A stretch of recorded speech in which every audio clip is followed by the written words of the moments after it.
Le 8h30 politique, bienvenue à tous à la radio sur le canal 27 de la TNT. Jean-François Aquili en studio et notre invité.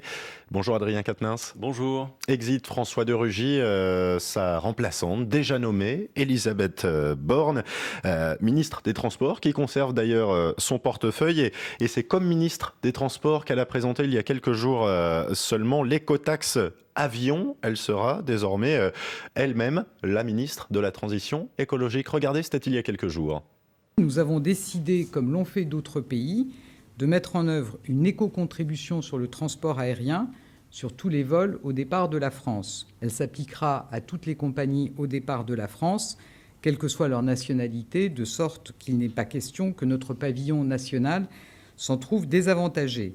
Ça veut dire qu'elle est bien placée pour occuper ce poste de ministre de la Transition écologique et des Transports? Non, ça veut dire que c'est une mauvaise nouvelle pour l'écologie, sa nomination, Madame Borne. C'est la preuve, s'il en fallait une, que l'inconséquence écologique va résister à la démission de François de Rugy. Voilà ce que j'ai à vous dire, parce que quand on regarde le parcours d'Elisabeth Borne, ce qu'elle a pu faire, notamment récemment sur le rail, elle est celle qui a porté ce projet de loi qui a visé à ouvrir à la concurrence la SNCF, ce qui est une absurdité du point de vue stratégique si on considère que le rail est un levier pour la planification écologique. Un des exemples le plus d'actualité que l'on pourrait donner, c'est par exemple ce train, vous savez, cette ligne Perpignan-Rungis, qui est la ligne qui transporte les fruits et légumes, qui va disparaître. Et d'ailleurs, pour ne pas perdre la face, cette ligne circule toujours, mais à vide. Et la vérité, c'est que son arrêt va procéder au remplacement de cette ligne par 25 000 camions potentiellement. Donc Elisabeth Borne, c'est cette faiseuse d'autoroute, cette défaiseuse de rail, et donc certainement pas quelqu'un de bien placé pour faire la planification écologique dont nous aurions besoin. Ça s'est envoyé. Adrien Quatennens, c'est aussi quelqu'un qui a jadis œuvré dans le même ministère auprès de Ségolène Royal. Est-ce que ce n'est pas, cette nomination, une façon de voir on va dire l'épicentre de l'écologie, de la lutte contre le dérèglement climatique se déplacer à l'Élysée? Non, alors ça, évidemment, il y a le fait que cette nomination soit si rapide finalement, et que ce soit Elisabeth Borne qui a priori n'était pas sur vos listes de candidats potentiels pour reprendre ce poste de ministre de l'écologie, montre bien qu'Emmanuel Macron a l'intention de garder, en tout cas de prendre encore davantage en main cette question, puisqu'il a eu à connaître notamment il y a quelques mois une démission fracassante, celle de Nicolas Hulot, qui elle était une démission pour le coup idéologique. Donc je crois qu'Emmanuel Macron signe bien sa volonté de ne pas changer de politique. On change certes le casting à la marge. Rien n'a changé depuis un an et le départ de Nicolas Hulot? D'un point de vue écologique, non, clairement, vous dire une chose sur le sujet, c'est qu'il faut vraiment qu'on arrête là-dessus. Il n'y a pas d'écologie compatible, compte tenu de ce qu'est le contexte écologique, compte tenu du temps imparti pour relever ce défi climatique. Il n'y a pas d'écologie possible si la toile de fond reste le libre-échange et le libéralisme économique exacerbé que poursuit Emmanuel Macron. D'ailleurs, je voudrais dire que le fait majeur en termes d'écologie aujourd'hui, c'est certainement pas la passation de pouvoir entre Monsieur de Rugy et Madame Borne, c'est le vote du climaticide CETA qui va avoir lieu vraisemblablement cette nuit au beau milieu de l'été à l'Assemblée nationale. Et disons les choses franchement, voilà, celles et ceux qui soutiennent ou voteront ce soir ce traité de libre-échange sont instantanément disqualifiés pour nous parler d'écologie. Madame Borne, comme Monsieur de Rugy, défend ce traité. La Macronie est définitivement disqualifiée à partir de ce soir pour nous parler du climat. Je crois que ça a le mérite d'être clair. Alors Adrien Quatennens, il y a eu quand même une démission, celle de François de Rugy. Sibeth Ndiaye a évoqué une décision personnelle. Et puis, la porte-parole du gouvernement a déclaré ceci hier chez nos confrères de CNews.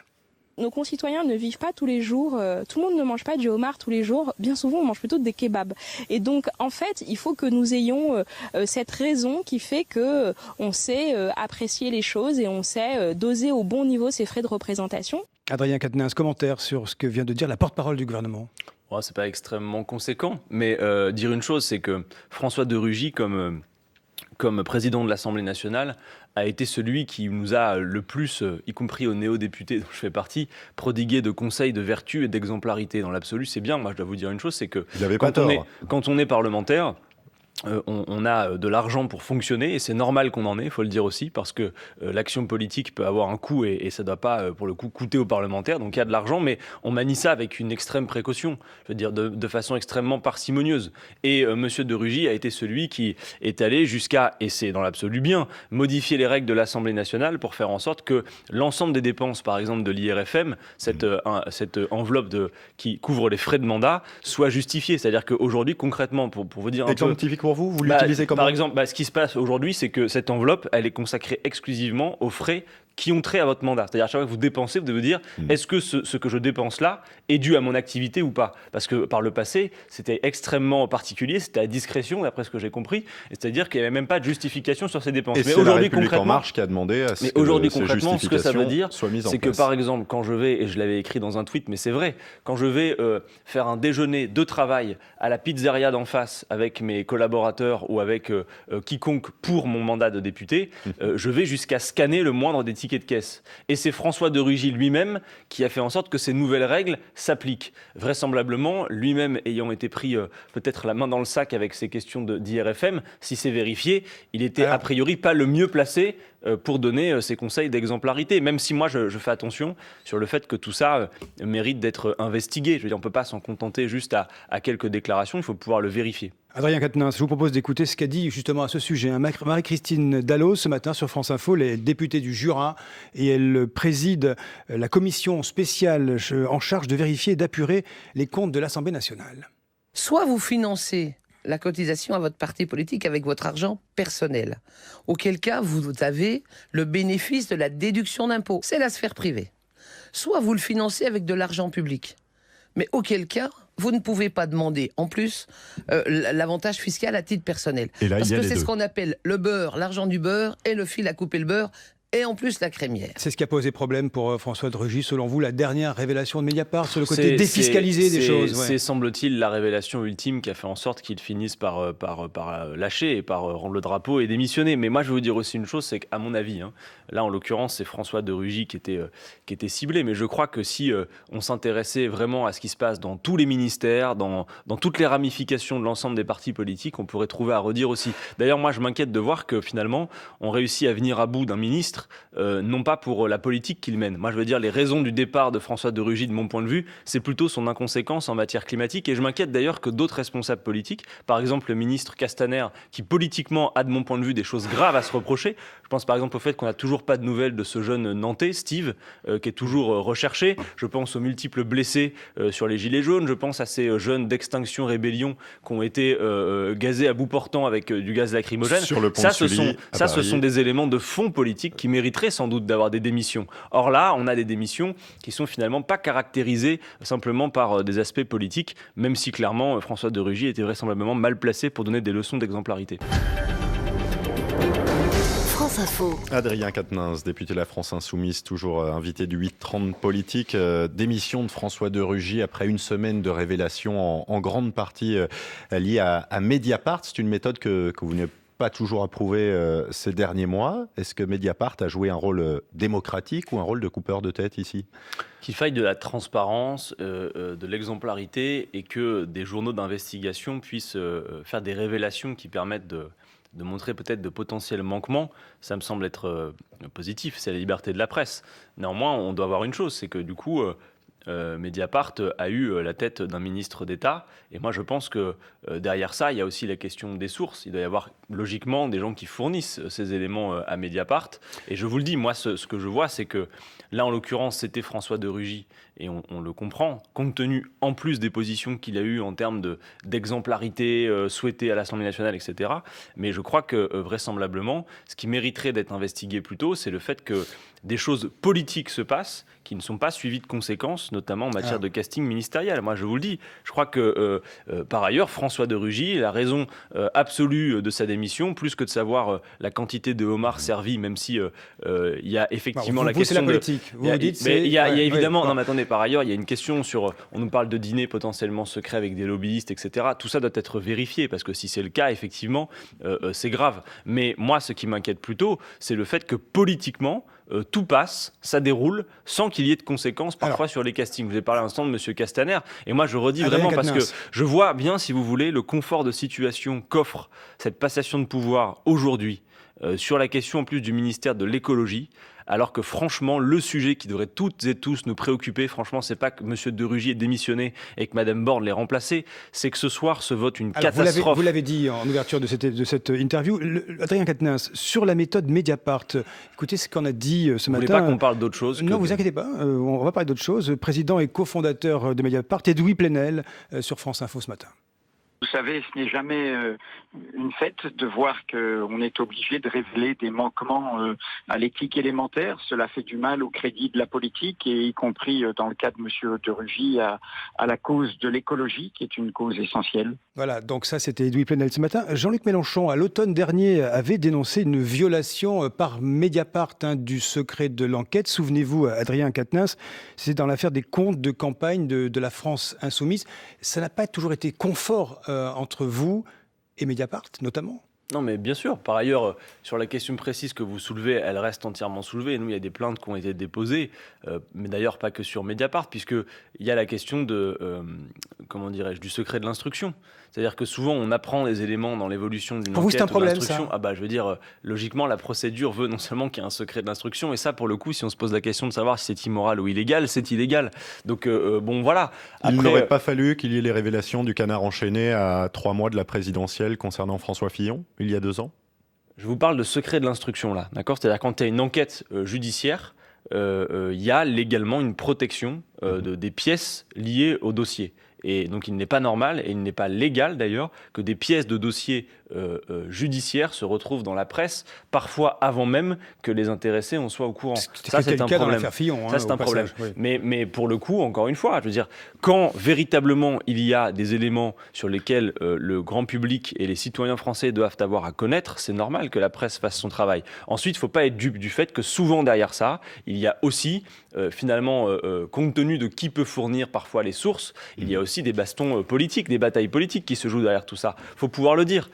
Et moi, j'insiste sur le fait que, franchement, cette passation de pouvoir est un non-événement à côté de ce qui se passe politiquement dans la période, même au beau milieu de l'été. Le CETA, venons-y. Un vote ce soir sur cet accord de libre-échange France-Canada. Le gouvernement défend des opportunités, des échanges, des emplois derrière un emploi sur 5 lié aux exportations aujourd'hui en France. Est-ce qu'il y a moyen de s'entendre? Ou est-ce qu'on va rester sur une opposition frontale? Ce qui se passe sur le CETA est très grave. Et je sais qu'en quelques minutes, on n'a pas le temps d'en parler de manière exhaustive. Vous-même, dans vos journaux, vous en parlez de fait de manière extrêmement partielle. Mais je vous assure que l'affaire est tellement grave que si on crée les conditions de la contagion pour que tout le monde comprenne de quoi il était question, je crois que beaucoup de Français replieraient bagages pour ceux qui sont partis en vacances et rentraient de la plage pour manifester. Parce que véritablement, ce qui se passe avec le CETA est non seulement un précédent, mais c'est catastrophique. Il s'agit donc d'un traité de libre-échange entre l'Union européenne et le Canada, comme il en existe d'autres par ailleurs, qui vont donc viser à abaisser les normes pour que les échanges puissent fonctionner. Ça veut dire qu'on admet l'idée qu'il faut multiplier encore plus les échanges, il faut faire perdurer ce modèle du grand déménagement du monde, alors que tout indique en matière climatique qu'il faudrait justement relocaliser l'activité d'une part, mais surtout, au-delà de la question climatique, moi je vous le dis, ceux qui soutiennent le CETA ne peuvent plus parler de climat, parce que c'est une tartufferie de défendre d'un côté ce traité climaticide, et de l'autre côté de faire des grands discours. Le monde entier est libre-échangiste. Comment est-ce que vous faites la France? Attendez, juste un point vraiment très important, sur l'aspect démocratique. D'abord, le CETA, il est à l'heure où on se parle appliqué à 90% depuis 2 ans, sans qu'aucun parlementaire n'ait eu à en connaître ou à se prononcer sur le sujet. Mais surtout, les 10% restants que nous allons avoir notamment à valider ce soir sont extrêmement graves. Il s'agit, c'est un peu technique, des fameux tribunaux d'arbitrage, c'est-à-dire une justice parallèle qui permet à des multinationales de porter plainte et d'attaquer un État si elle considère que les lois de cet État sont contraires à ses intérêts. Vous avez dans le monde une série d'arbitrages qui ont fait en sorte que des États payent des amendes à des multinationales pour avoir pris des décisions politiques souveraines contraires à leurs intérêts. Autrement dit, avec un traité comme le CETA, qui sera un précédent avec le Canada, qui est d'ailleurs dénoncé de part et d'autre de l'Atlantique. Au Canada aussi, il est dénoncé. 7 députés canadiens qui ont demandé certes, aux députés mais moi français je vous dis, de ne c'est pas d'une voter. gravité absolue. Est-ce que vous imaginez des députés de la majorité ne pas voter le CETA? Demain, vous pourrez voter pour à peu près n'importe qui si le CETA s'applique, et si ce genre de traité s'applique, les multinationales auront plus de pouvoir que le pouvoir politique, ce qui est extrêmement inquiétant. Ensuite, hier, à l'Assemblée, a été refusé le fait que ce soir, il puisse y avoir un vote solennel. Ce qui veut dire que les députés qui sont opposés au CETA, mais que l'agenda tient à l'écart de l'hémicycle, ne pourront pas faire ce qui est d'usage, c'est-à-dire procuration pour pouvoir se prononcer, d'une part. Donc ça aggrave le fait que l'opposition soit réduite dans cette affaire. Mais surtout, il y a des députés qui sont gênés aux entournures dans la majorité, qui ce soir pourront fuir leurs responsabilités en décidant de ne pas aller voter si toutefois ils étaient gênés de le plutôt faire. qu'abstention. Effectivement, sauf que la responsabilité dicterait que ce soit un vote contre, clair et net. Cette affaire est extrêmement grave et il faudrait aujourd'hui qu'on en parle davantage que de savoir qui remplace M. de Rugy, ce qui est totalement inintéressant compte tenu du casting. Le libre-échange est à l'origine de toutes les problématiques écologiques. C'est ce qu'a dit Nicolas Hulot dans une récente interview au Monde. Apparemment, vous êtes d'accord avec lui. Mais il ferait un bon ministre de l'écologie. Nicolas Hulot, dans cette interview, valide a posteriori, et là, c'est pas pour avoir la paternité de telle ou telle prise de position, mais des choses que nous disons. C'est que tout le monde est écologiste, c'est bien, à l'aune de la crise climatique. Mais la question, c'est quelle écologie pour faire face à l'urgence climatique ? Et Nicolas Hulot a raison de dire ce que nous avons dit pendant toute la campagne présidentielle. Une seule voix écologiste à gauche ? Alors, mais la question est encore une fois de savoir ce que nous racontons. Je crois que tous les écologistes ne disent pas que le libéralisme est incompatible avec la trajectoire climatique. J'ai entendu par exemple dans la campagne des européennes, M. Jadot dire que finalement l'écologie pouvait s'accommoder du libre marché. C'est un point de désaccord entre nous. M. Hulot, dans son interview au Monde, dit des choses avec lesquelles je suis plutôt d'accord. En effet. Après, il faut regarder le reste, au-delà même de la question climatique. Mais je pense que le diagnostic qui consiste à dire il n'y a pas d'écologie compatible avec le libre-échange, avec le libéralisme économique, c'est un bon point de départ. Et on voit bien que si on regarde le casting gouvernemental, y compris celui de ce matin, on en est loin. Ce sera le mot de la fin. C'est un sujet dont on reparlera largement, avec évidemment, le CETA, cet accord de libre-échange avec un vote ce soir à l'Assemblée nationale. Adrien Quatennens, député de la France Insoumise, vous étiez l'invité du 8h30 politique.